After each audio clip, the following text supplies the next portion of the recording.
Hola! Bienvenue à tous sur ma chaîne YouTube que j'ouvre aujourd'hui. Bienvenue sur les affaires de Louise.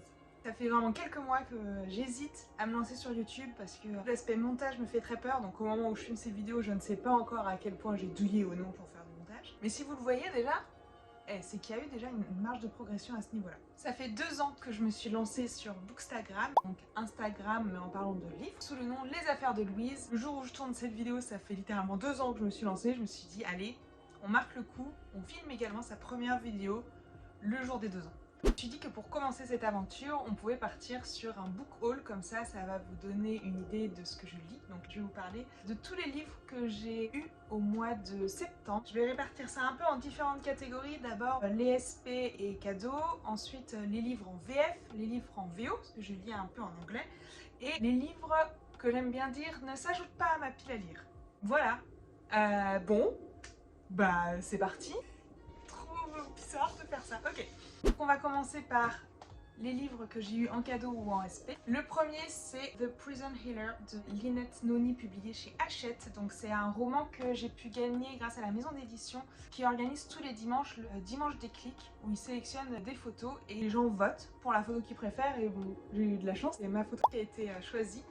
Donc du coup j'ai choisi ce roman qui sortait justement en août ou en septembre, je sais plus. Le résumé, vous allez vite le découvrir. Niveau des résumés, je suis pas la plus douée parce que souvent j'ai tendance à acheter en connaissant, disons, la vibe ou en me fiant principalement aux avis des gens que je connais, mais je suis pas très douée pour faire les résumés, mais je vais essayer de les faire. Pour une fois, le résumé est court, donc je me permets de le lire. C'est: Le message était clair, ne la laisse pas mourir, nous arrivons. Le souffle coupé, qui va se répéter en boucle ces 2 derniers mots.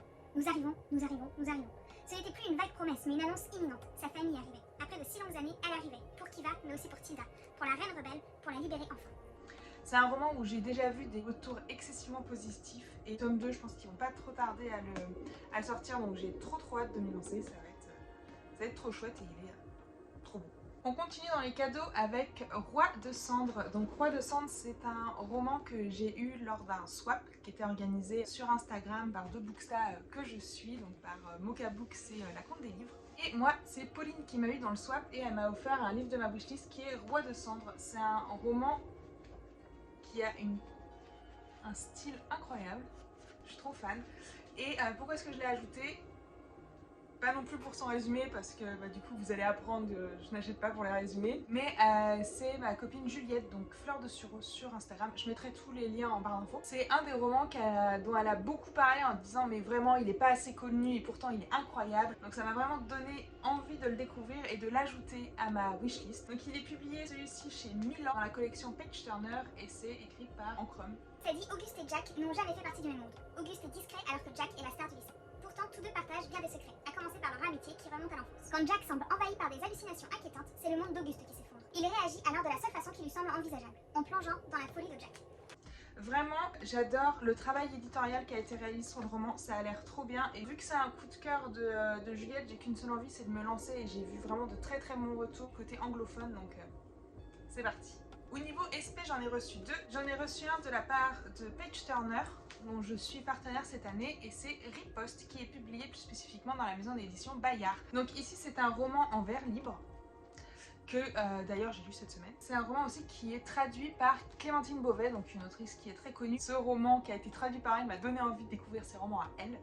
Donc j'ai hâte de m'y mettre. Donc ce roman en vers libre. On y suit Lily qui est harcelée à cause de son poids, et en fait, pour apprendre à devenir plus forte, elle va se mettre un jour à la boxe. Son père va l'encourager à se mettre à la boxe, et c'est ce qui va lui redonner confiance en elle et apprendre un petit peu à se battre et à se battre contre ses harceleurs. Le sujet du harcèlement, c'est vraiment un sujet qui est un peu trigger pour moi d'ailleurs, un peu un trigger warning. Quand il y en a dans les bouquins, souvent j'ai un peu de mal. Et là, bon, j'étais pas spécialement bien du coup pendant une partie du bouquin, mais c'était vraiment bien écrit. C'était la première fois que je lisais un livre d'ailleurs en vers libre. Je vous fais un avis lecture, hein, c'est pas grave. C'était la première fois que je lisais un livre en vers libre et c'était vraiment super touchant, franchement. C'est vraiment une super sortie de Bayard, donc foncez si vous l'avez pas lu. Il a été écrit par Louise Arel d'ailleurs, j'ai un peu oublié de le dire. Un autre SP que j'ai reçu, que j'aurais dû recevoir au mois d'août, mais il y a eu des problèmes avec la poste, c'est Les Carnets de l'apothicaire, un roman de Natsu Yuga, des illustrations de Tokushino, et c'est publié chez Lumen Édition. Lumen me l'a envoyé, d'ailleurs je remercie Page Turner et Lumen pour leur envoi. C'est un roman que j'avais très hâte de lire celui-ci aussi, d'ailleurs je l'ai lu au mois de septembre.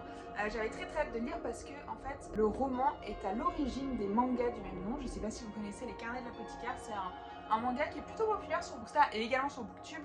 Vous avez dû voir passer à de nombreuses reprises, notamment parce que les couvertures sont incroyables et les dessins sont sublimes. L'histoire est d'ailleurs trop bien, j'ai lu les 3 premiers. Et donc j'étais super intéressée par ce roman et par l'histoire en fait à l'intérieur, sauf que bon je l'ai lu.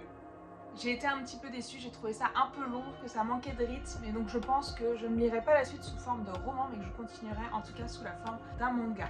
Mais si jamais vous aimez vraiment les mangas, je pense que ça pourrait vous plaire. D'ailleurs, à l'intérieur, il y a des illustrations donc, qui rappellent un petit peu le manga, donc moi j'étais à fond, il y a même des illustrations en couleur à la fin.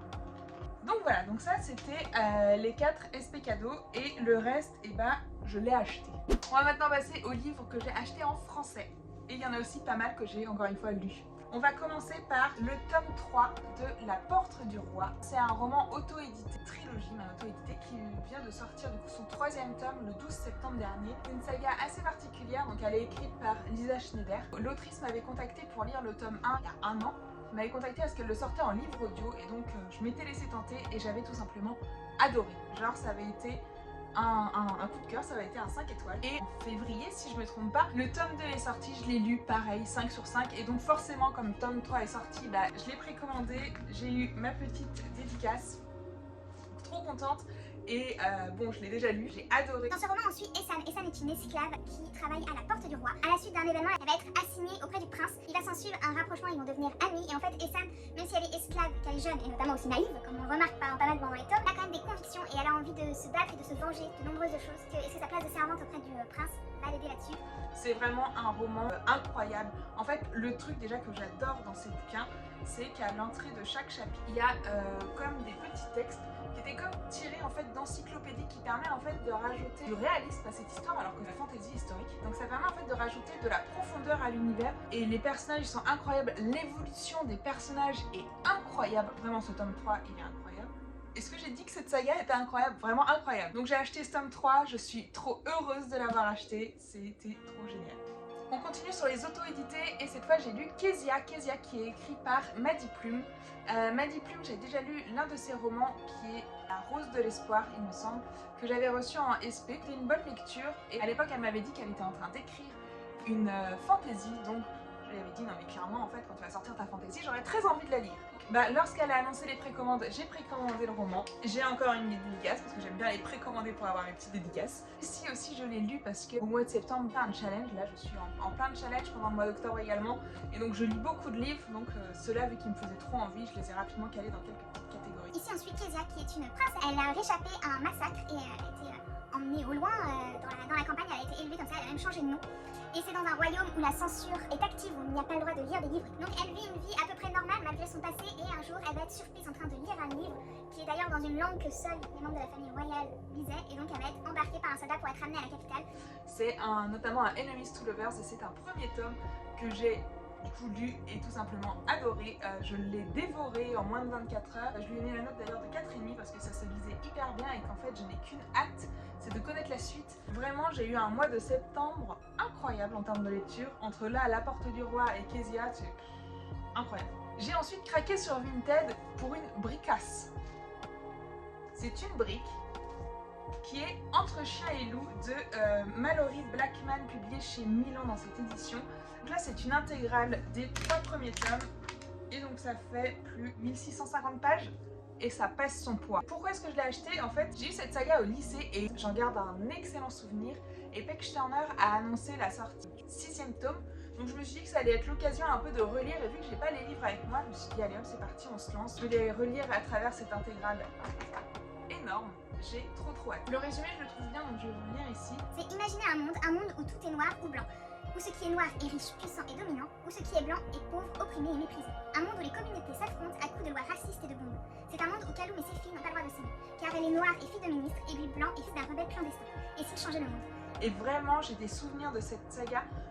Vous allez du coup les découvrir, mais je ne suis pas très douée pour me souvenir des romans. J'en lis beaucoup, je les lis très vite et j'adore ça. Je ne supporte pas traîner un roman plus de 4 jours, pour vous donner un peu un niveau, sauf que j'ai une mémoire en naze. Et là, vraiment, j'ai des éléments de la saga qui me restent en mémoire, un truc de dingue. Donc j'ai vraiment trop hâte de le relire.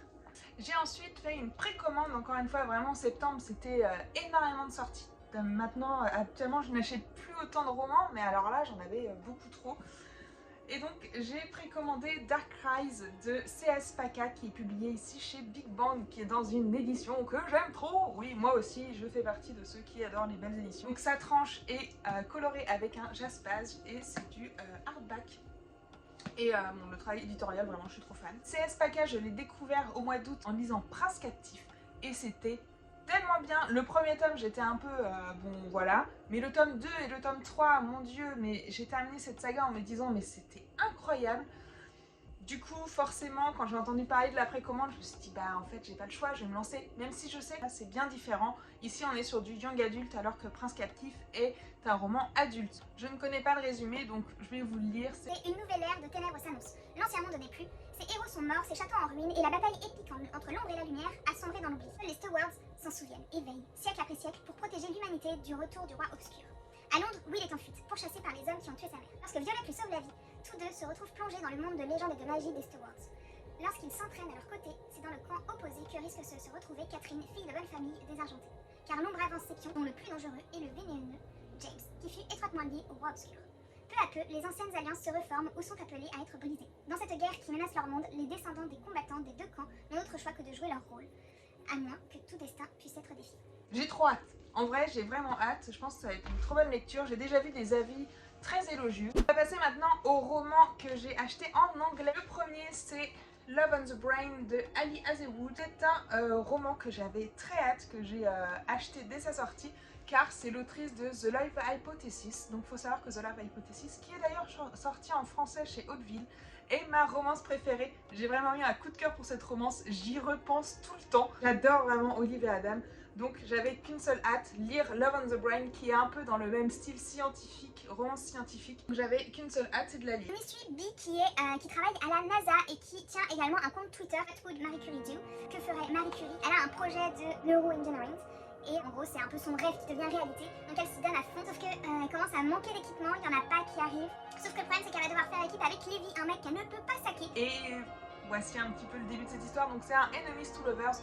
Je l'ai déjà lu, donc je vous fais un avis très rapide. Globalement, j'ai été un petit peu déçue parce qu'en fait, j'avais toujours en mémoire The Love Hypothesis et je n'arrive pas à m'en détacher encore.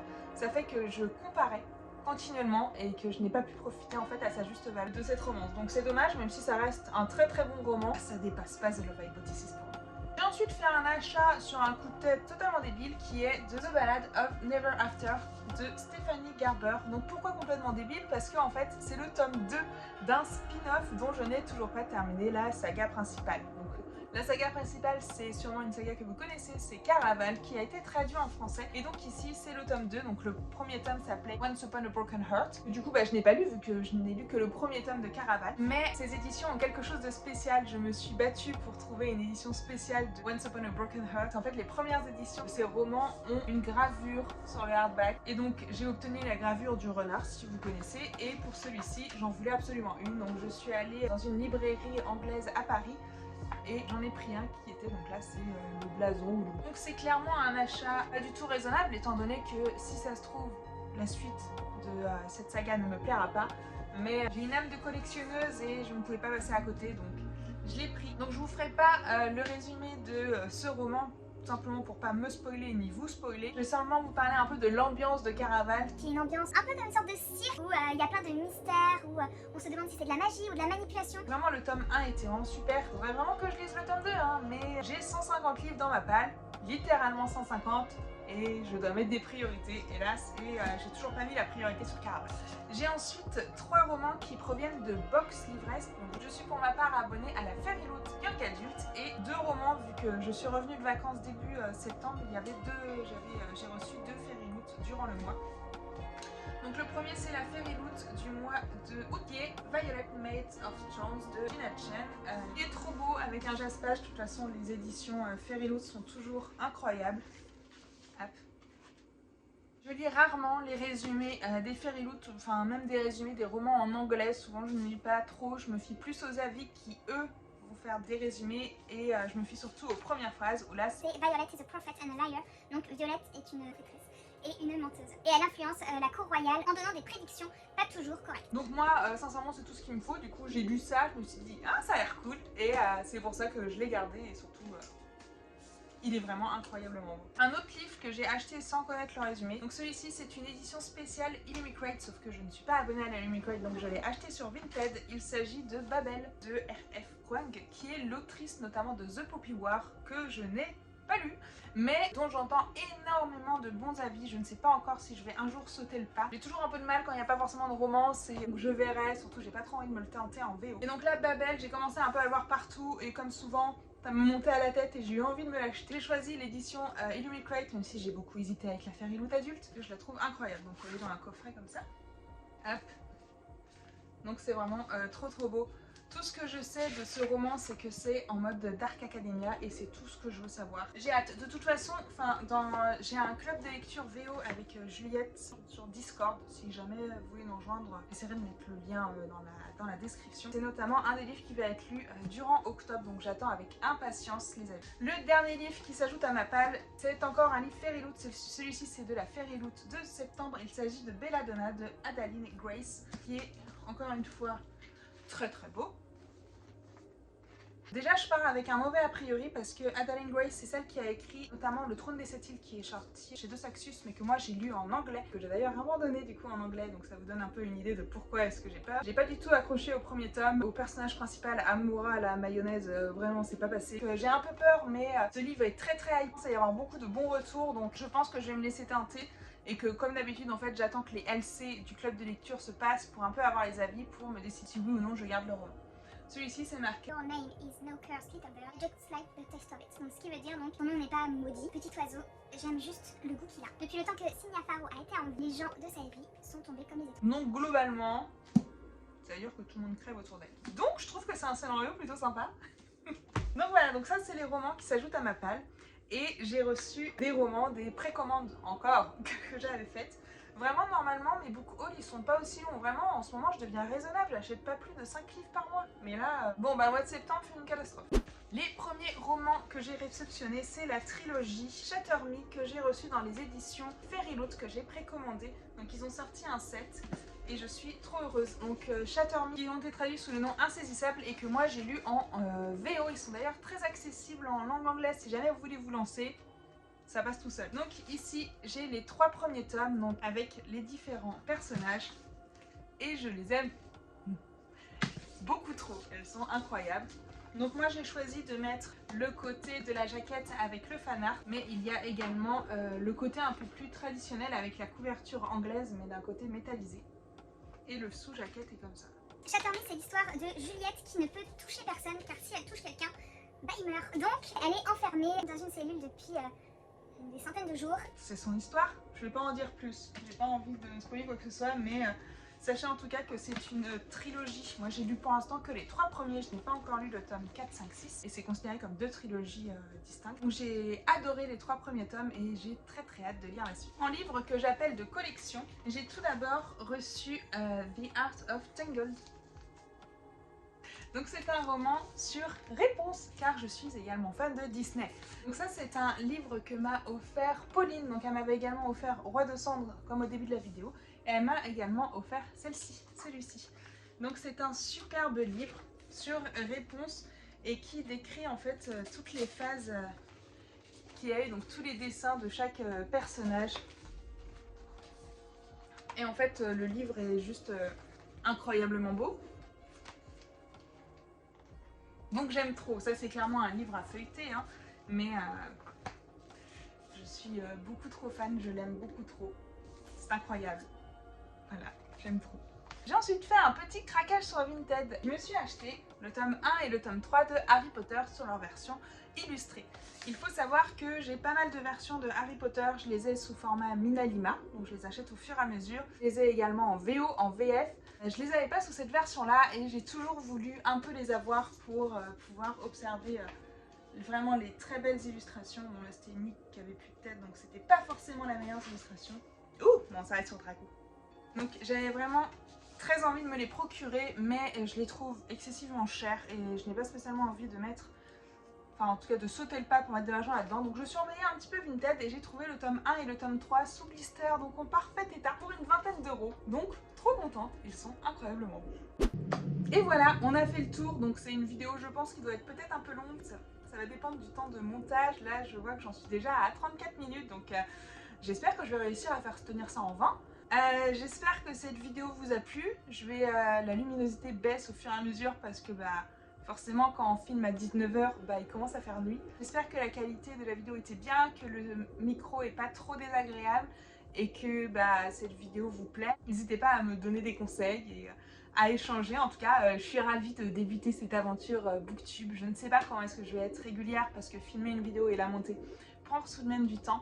Donc je verrai, mais j'ai envie de me lancer dans ce nouveau projet. Moi j'adore les projets, donc je m'y lance, donc voilà. Merci d'avoir regardé cette vidéo, je vous souhaite plein de belles lectures et une très bonne journée. Salut!